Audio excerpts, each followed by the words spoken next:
Welcome back to Shane's Main Shop. Today, I'm going to show you how to install these chains on a John Deere 400. There's a few different ways you can do this. You can lay them out on the ground and drive your tractor over them, but I'm just going to go ahead and jack it up, which I've already done, so the wheels can turn freely. So we'll be able to manipulate those chains on there without any difficulty versus trying to lay them on the ground and back over them, which I've done before, but I find this is going to be a lot easier. All right, so the first thing you want to do is find the ends of your chain that have the two hooks. You have the hook that goes on the back side of the tire, and then the hook that goes in the front that locks it all in. Now once you've done that, you want to take a look at your chain and make sure, you see how this curves and the ends are right here? You want these away from your tire, so this smoothest side is against the tire. You don't want these cutting into your tire. So to be on, it would end up on at the top like this. So those are rolled around the front side of the tire. Now this is going to be on the outside where you can access it. This on the inside. So we're going to go ahead and turn this around. Grab this and just get it laid over the tire.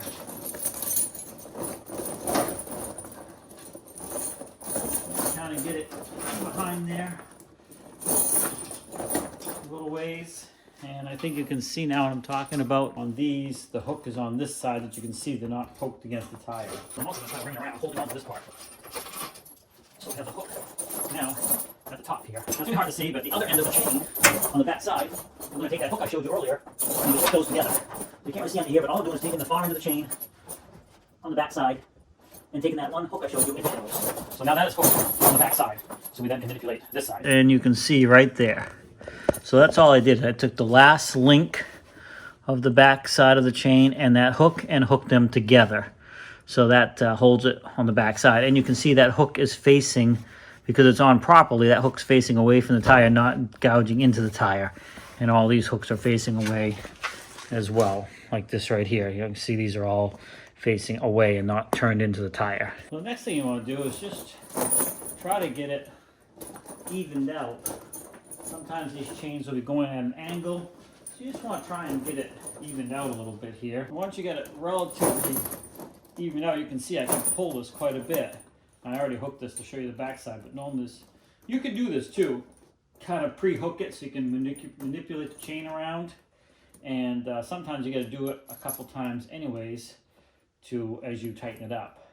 Now, I was on the last link. I'm actually going to go 2 links down, see if I can get that to go. And you want the extra link beyond. You don't want it up on this side when you put this hook through.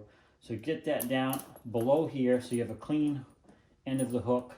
You're going to slide that through, and then it's got to slide down that hook and then be pulled tight like this and latched in. That's really all there is to it. So that's latched in, but I still have some play, and I still have one more link I can tighten up.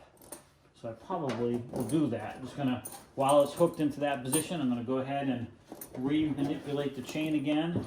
So there you go. The chain is on, and you're just gonna duplicate this process on the other side. And the other tire is off the ground as well, so we'll be able to do that, and then you'll have both chains on. See, I got both chains on, but I wanted to show you there's one last thing I was able to do to get it good and tight is I got the inner hook also on the closest chain to the last crossover chain. So you see I have this extra. Originally I started out here, but as I tightened the chain and wiggled it and moved it around the tire, I was able to get the hook all the way to the last one. And then the same with the front chain. So that tightened it up significantly on both tires. So that's yeah, this is much tighter now.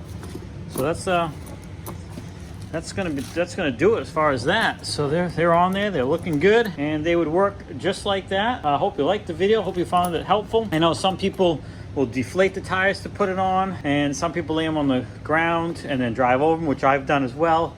But this just seems to be the easiest. That way, if you have to move the wheel and stuff, if you don't leave the tractor running, you don't have to move it forward and backward.